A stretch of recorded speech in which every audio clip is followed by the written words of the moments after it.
తెలుగు వారి number 1 choice Telugu matrimony.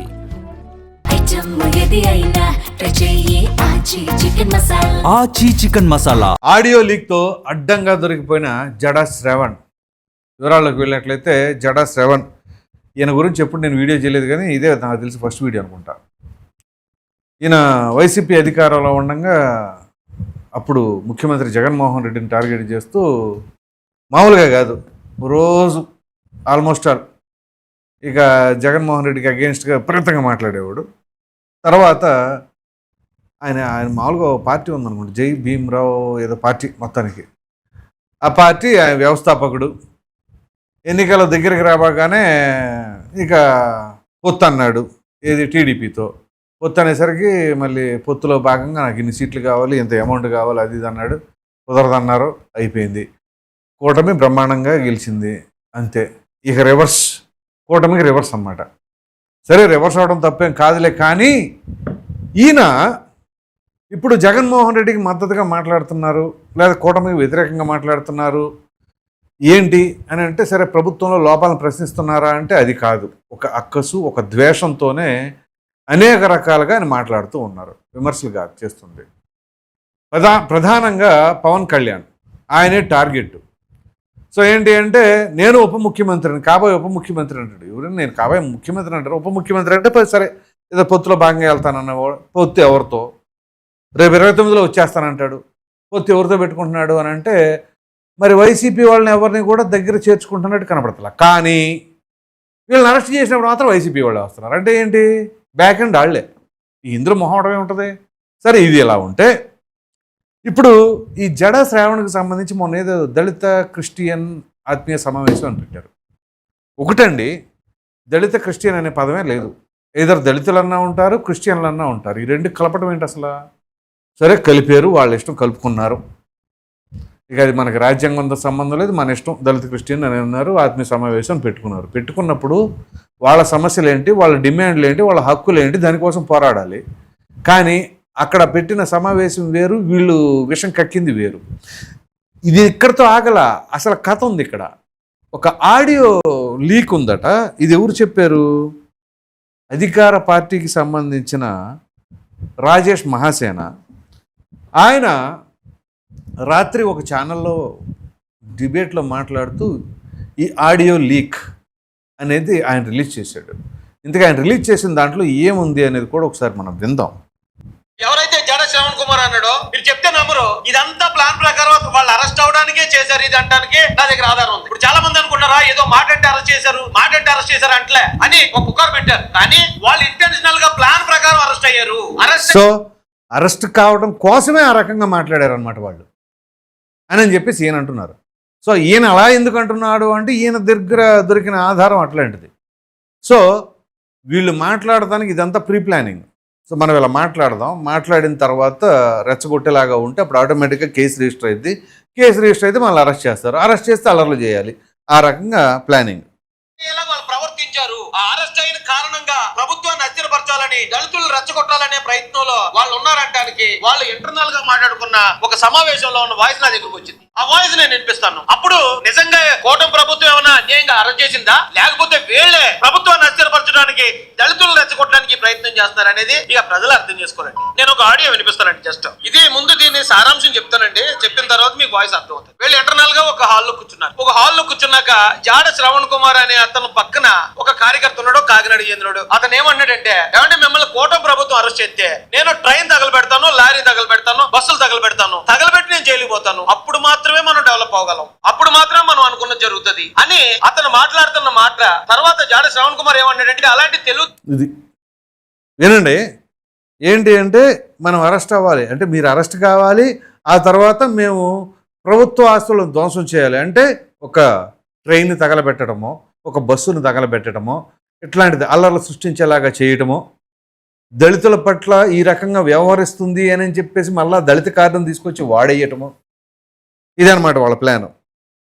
అయితే government చేయదు అని జాడి శ్రవణ్ అంటే వెంటనే ఇతని అనుచరుడు ఏమన్నాడంటే అలా జరగాలని మేము కోరుకుంటున్నాం, అంటే మీరు అరెస్ట్ అవ్వాలి, మేము ఇవన్నీ తగలబెట్టాలి, మేము నాశనం చేయాలని మేము కోరుకుంటున్నాం అని వాళ్ళిద్దరూ మాట్లాడుకున్న మాట.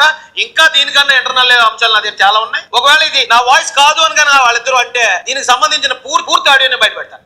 రైట్, బ్రహ్మాండమైన ఛాలెంజ్ చేశాడు మహాసేన.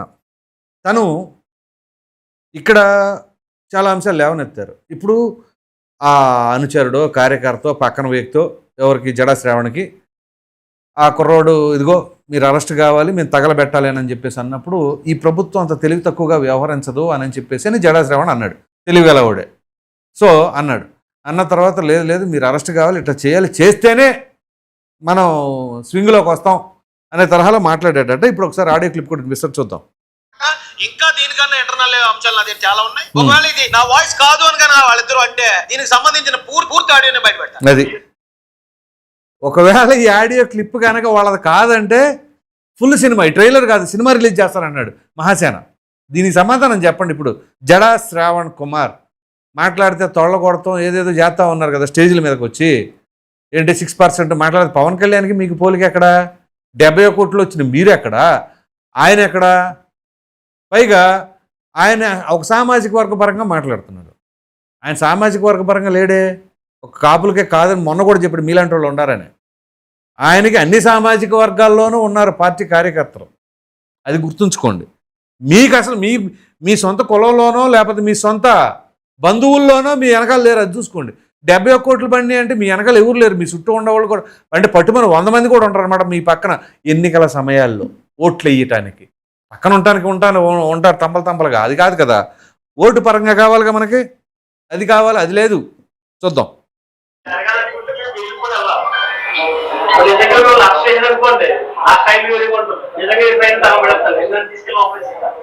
అలా చేయగలిగిన కమిట్మెంట్ క్యాండిడేట్ మనం కష్టంగా ఎంచుకోవాలి. ఆ టైం లేకపోతే మనం ఎదగలేము. మొదలుగడ పడుతున్నాము, ఆ టైప్ లేకపోతే మనం ఎదగలేము. అవును, ఆ టైప్ లేకపోతే మనం ఎదగలేము. చూడండి, అప్పుడు ముద్రగడ పద్మనాభం కాపునాడు నిర్వహించారు కదా తుని, అప్పుడు జరిగింది కదా ఇన్సిడెంటు. అట్లా చేస్తే మేము ట్రైన్లు బస్సులు తగలబెడతాం, ఆ టైప్ లేకపోతే మనం ఎదగలేమని చెప్పి అతని అనుచరుడు మీ అందరికీ తెలిసే ఉంటది కాకినాడ చెందిన వ్యక్తి అతను మాట్లాడాడు. మనంతా కాపు మన కాపు అని చెప్పాడు. ఆలోచన ఎవరికి తెలియదు, ఎవరికి తెలియదు. అక్కడ కాపు కాపు కాపు అని మన సాధించుకుని పక్కన బయలుదేరారు. అదంట అప్పుడు కాపు కాపు కాపు అంటున్నారు, కానీ ఎవడ తగలబెట్టేశాడో సందిట్లో సడేవి అంటే అక్కడికి వచ్చిన ఆ ఉద్యమానికి వచ్చిన వాళ్ళు చేయలా. ఇప్పుడు ఈ ఆడియో క్లిప్లు అది కూడా బయటకు వస్తుంది, చూద్దాం. ఇంకా చాలా ఉంది మనకి. అలా ఇప్పుడు పొద్దున్న అరెస్ట్ చేసినప్పుడు కాంట్రాక్టర్ చేసుకోండి, ఏ ఉపయోగం ఏమంటుంది? ఏ అంబేద్కర్ లాంటాడు నాంటాడు తెగించే బస్సు ఏ ట్రైన్ తగలబెట్టుకోవచ్చు, మమ్మల్ని కూడా వాపరేస్తారు. అయినా అప్పుడు ఒక సంచలనం వస్తుంది. సంచలనం వస్తుంది.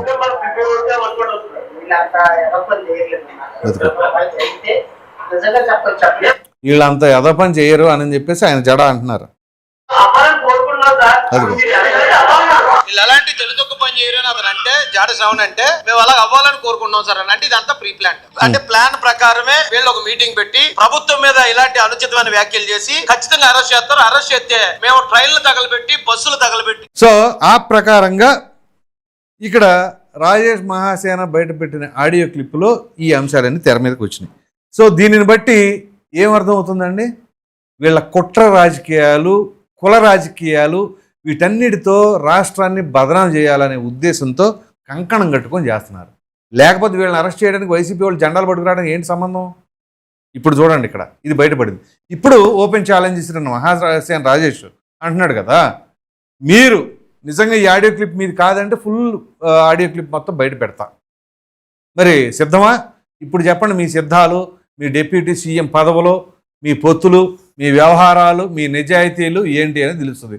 ప్రతిసారి వాళ్ళ మీద వీళ్ళ మీద రఘురామ కృష్ణరాజు గారి మీద పడతాం కాదు. ఇప్పుడు దీనికి సమాధానం చెప్పాలి, దీనిపైన విచారణ జరపాలి. అవతల పక్క మాట్లాడిన వ్యక్తి అనేది అతను కూడా విచారణలోకి తీసుకోవాలి. ఈ వ్యక్తిని కూడా విచారణ చేయాలి. ఒకవేళ ఇట్లాంటి సంఘ విద్రోహ శక్తులకు పాల్పడేలాగా నిరూపితమైతే మాత్రం కఠినతరంగా శిక్షలు పడాలి. ఇందులో ఎటువంటి సందేహం వలదు. లేకపోతే రాజకీయ కక్షతో మమ్మల్ని స్టేషన్లు తిప్పుతున్నారు, అరెస్టులు చేస్తున్నారు, రైళ్లు బస్సులు ఎంతమంది వస్తారు? ఇప్పుడు దళితుల ముసుగులో మీ ఇష్టానురీతిగా సమాజాన్ని అస్థిరపరుస్తానంటే ఊరుకుంటారా? చట్టాలు లేదా పోలీసులు చేతులు ముడుచుకొని కూర్చోవాలా? మీరేమనుకుంటున్నారు? ఈ వీడియో పైన అభిప్రాయం అనేది కామెంట్ సెక్షన్లో తెలియజేయండి. Thank you.